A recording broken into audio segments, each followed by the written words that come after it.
Welcome to Make Your Statement, the podcast that explores bold leaders, innovators and disruptors who are making a difference in their marketplace.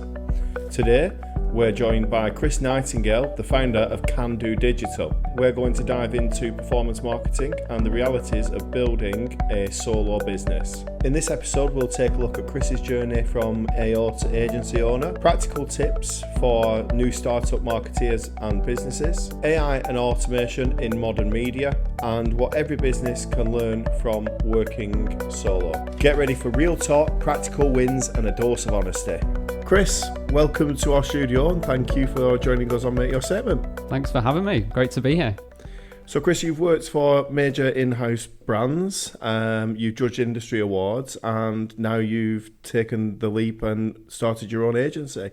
Can you tell us what led you to make that decision? Yeah, of course. So it was about 12, 14 months ago. I was at a point where I had a stable job, stable income, was really enjoying what I was doing in the digital marketing space, and I just saw an opportunity to do my own thing. I had a lot of connections within the digital marketing world. You know, I was helping people with their own kind of digital marketing plans in the background, and it got to a point where I was like, I have to take this full time and do it for lots of different people in fantastic ways, and they don't need a big agency and a huge budget to make a difference, or I've got to ditch it all and just give every AO my everything and ditch everything else. So I decided to do that 12 months ago, make the leap. A lot of people thought I was stupid for leaving what was a stable job, you know, great business. AO.com is a fantastic business, great people, to do my own thing. But it was the art of the possible. It was the wanting to go out there, learn about business, run my own business, and help more people. Excellent. So it sounds like you found a bit of a gap in the market then, Chris. What was that? Yeah, it was surprising. There's so many people, as you can imagine, that do performance-based marketing, you know, PPC, paid social, everything in between. So it is really difficult to stand out. But my business obviously can do, and it was just fostering that can-do attitude of going into a business and not letting people kind of just say, oh, it's this person that picks up that, it's the other person that's the logistics guy.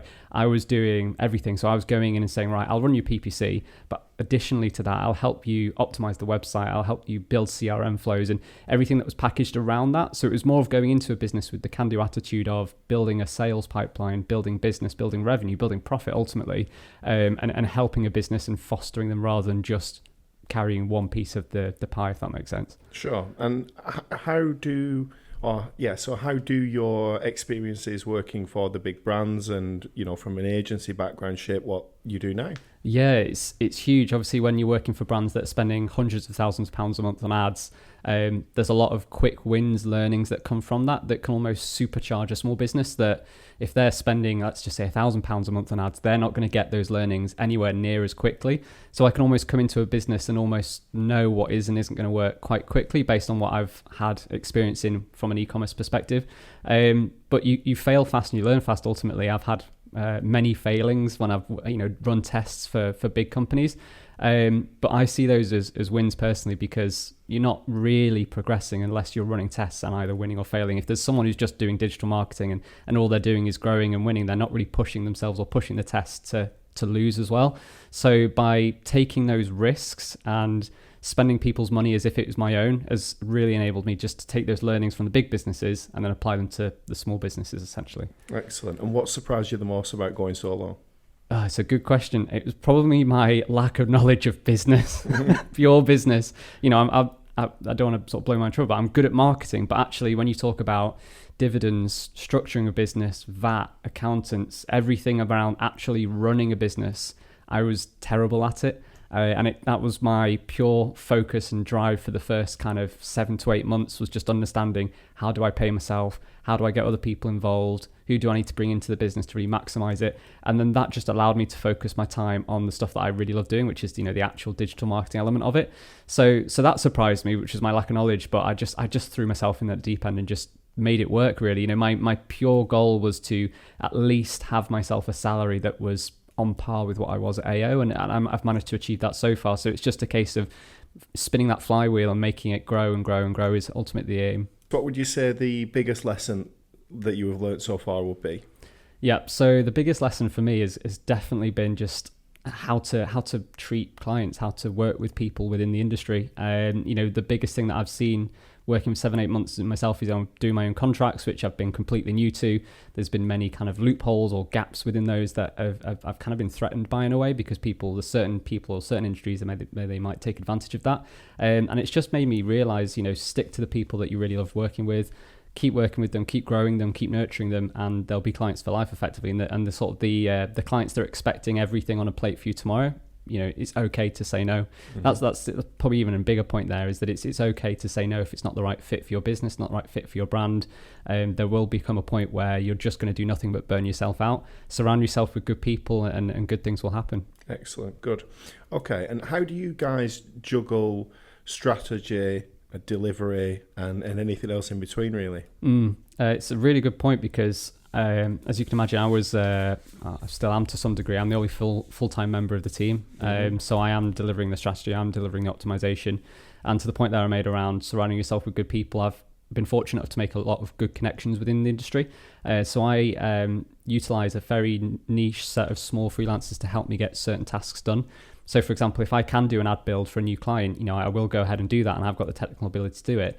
Or I can free myself up 2 hours and pay a trusted freelancer to go and do that for me, which then enables me to tackle the more strategy and operations part of it. So I do that quite a lot for a few different things, whether that's a tracking audit for a client, whether that's a piece of filmography, whether that's an event, whatever that is. If I've not got the skill set, it's important for me not to just do a terrible job at it, but find the right people to do the best job at it. And overall, as a collective, we then win better. So freelancers have been, absolute godsend to me. As you can imagine, AI and automation has been really useful as well. I would probably not be sat here with a business if it wasn't for AI and automation, because I wouldn't have enough hours in the day to do everything that I do. And ultimately now it's meant that I'm in a position where, touch wood, fingers crossed, we're at a position where I may be hiring my full-time member in a few months' time, which is obviously a good news story for me there. Good. Okay, so let's have a look at how you guys actually help other businesses, and what a successful performance marketing campaign looks like today. Where do most businesses go wrong with things like PPC and SEO? I think it's the eagerness to do it, but the lack of knowledge to do it. So a lot of businesses now, and you look at the way that Google are structuring themselves, it's really easy to set up something called a smart campaign or an Advantage Plus campaign, where all of the settings and ultimately the budget is controlled by Google, and they say we'll bid on whatever keywords we want, we will show to any person, and we'll get you £100 a day spent really easily. And they go, great, I don't need to worry about what keywords I'm bidding on, what audience I need to target. I don't need to worry about the ad set, because that's all scraped from my website. There you go, Mr. Google, go and take my money. And that's where a lot of people fall down, I think, because they put a lot of trust into these platforms that will happily just spend your money. There's a lot of sales reps that are targeted on how much money can I extract from someone. So it's really important for businesses to really take that step back, get an expert in that can understand exactly how to show ads, where to show ads, what to say within the ads, how fast the website needs to be, all that kind of stuff. It's almost like a puzzle piece, bringing everything all together so that every penny that you spend is actually making a profit rather than just going into someone's pocket. Got you. Okay. And what are the key ingredients for success during peak trading? I would say speed and reactiveness for sure. So, peak trading was obviously massive at AO. You look at events like Black Friday, Christmas, summer season, when it gets really hot and everyone needs a new refrigerator because they've broken down, or it's really cold and everyone needs a new heater. The peak thing, or the main thing that I've seen around the peak seasons is the ability just to react. If something goes out of stock, if the website goes down, we've got backup plans that enable us to still deliver on the sales targets that we've achieved or need to achieve, and just deliver ultimately success for the client in whatever format that is, whether that's impressions, whether that's sales, whether that's more profit, that we're actually delivering on what we say. Cool. So you guys work across SEO, paid social, PPC. How do you bring it all together? I think it's by having that can-do mindset and that sort of one single-minded vision. It's by having that clear objective from the start to say, right, from all of our digital marketing combined, we want to be delivering X revenue, or we want to be driving Y visibility, clicks, impressions. And as long as we're all aligned on that objective from day one, then we'll kind of go through the different channels in more micro level to say, right, how do we achieve that objective with this channel? How do we do it with that channel? But by having that first top level objective is probably the most crucial bit, because you go into a lot of businesses now and all their PPC and SEO and paid social teams are all run by different people. They've all got their own KPIs, their own objectives. So actually, if there was a bit of spare budget flying about, everyone's going to fight for that budget no matter what department they're in. So having that top level person, or the digital marketing manager, or in my case me, to sort of oversee that channel allocation and work out what's best for the business is probably what I think would work best. Sure. And can you give us a practical win or a success story that you're particularly proud of? Yeah, absolutely. So there's a car leasing company that I work with at the moment, and we've literally just come out of their latest QBR with Google, and they've been singing our praises. Sometimes, to be honest with you, Google will not sing the praises of an agency. They want to speak to advertisers directly, and that's kind of been really apparent in our industry, I think, for the last couple of years.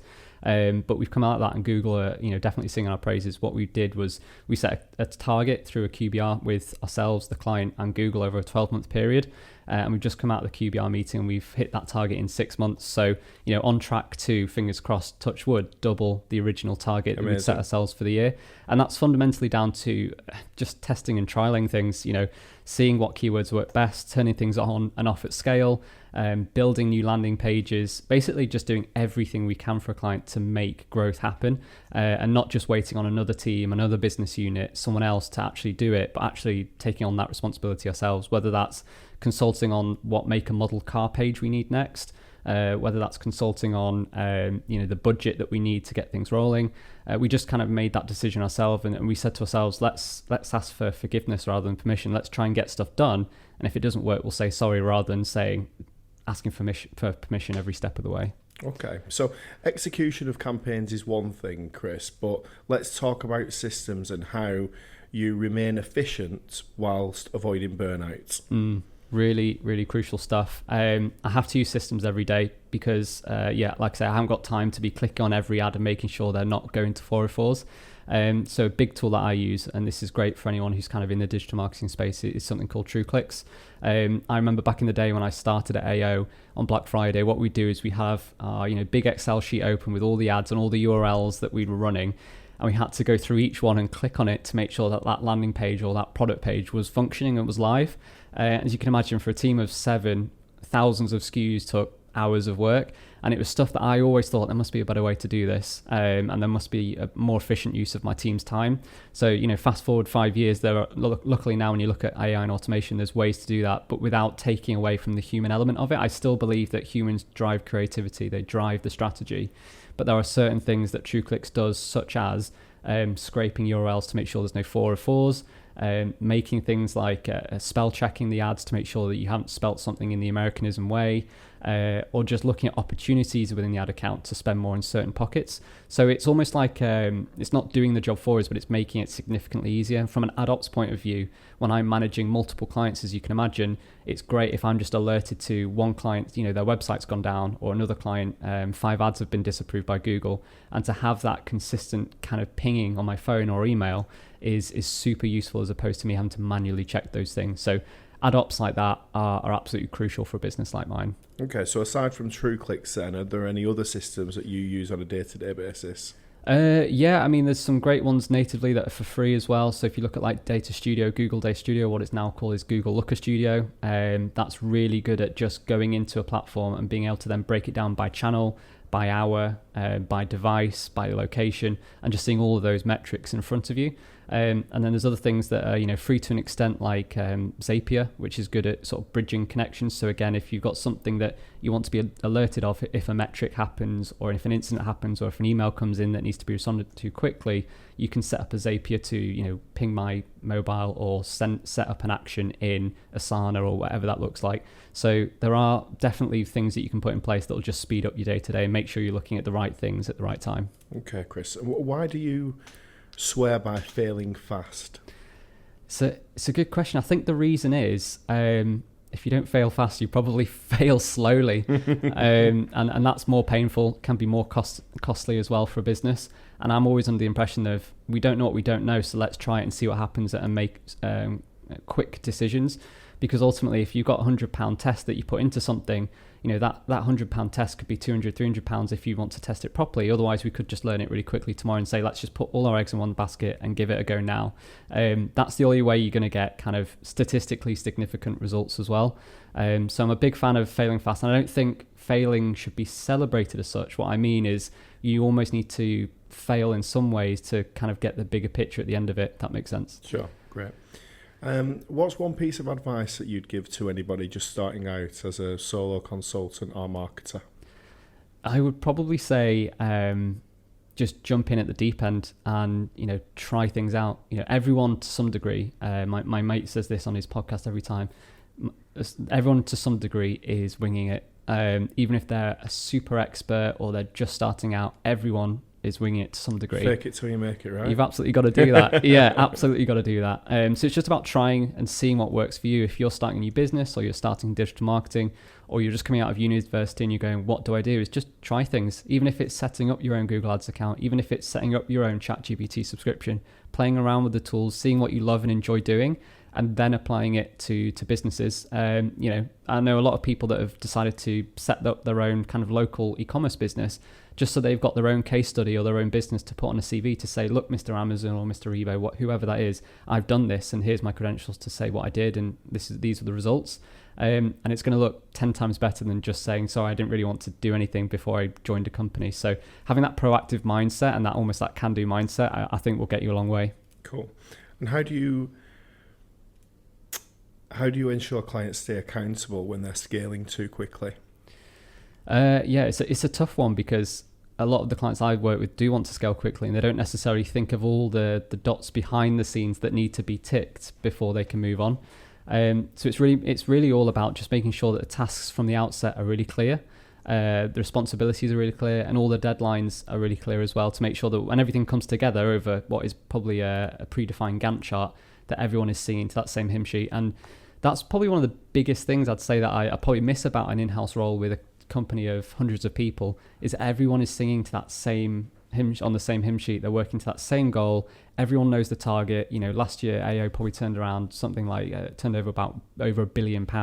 Everyone knows that target. Everyone knows we've got to hit £1 billion this year, and it's a big number, right? But as long as everyone knows their individual parts in making that up, then it makes it a bit more manageable to get there. Everyone knows from a marketing department they need to produce this many eyeballs. Everyone knows from the logistics department we need to deliver this many products in this many vans. So as long as everyone knows their constituent parts, I think it's the sum of the whole is much bigger. So Chris, let's wrap up by taking a look at what's ahead for Can-Do Digital. Yeah, it's unknown, if I'm honest with you, sat here today. I have big ambitions, but a bit like what we were talking about before with the accountability, I want to make sure that I'm building a business that is built with solid foundations. It takes a lot for me to give away my energy, my time, and I want the people that I want to bring into the business have to be just the right fit. So I think for now, Can-Do is going to operate as a one-man band, as me running the strategy, doing the campaigns. In time, that might grow, one or extra 2 employees, depending on kind of the verticals that I go into, the niches that I offer. But for me right now, my focus is just on purely delivering profit for clients and growing their businesses through digital marketing. Excellent. Amazing. So Chris, if any of our listeners are keen to reach out to you or they want to learn more about how Can-Do can help them, where can they find you? Yep, so the best place is to reach out on LinkedIn. That's kind of where I live and breathe at the moment. So Chris Nightingale on LinkedIn, or feel free to go to can-do-digital.co.uk. Excellent. Thanks for having me.